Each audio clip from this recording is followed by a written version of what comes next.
How to turn off notifications on Discord mobile.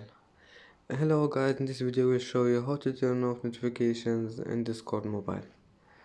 First, let's go to Discord and then click this one on your profile. And now you need to find notifications, this one.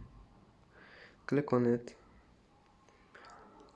and then click this one if you want to turn it off outside of Discord, and click this one if you want to turn it off within Discord. And that's today's video. If you like it, don't forget like and subscribe, and see you in the next video.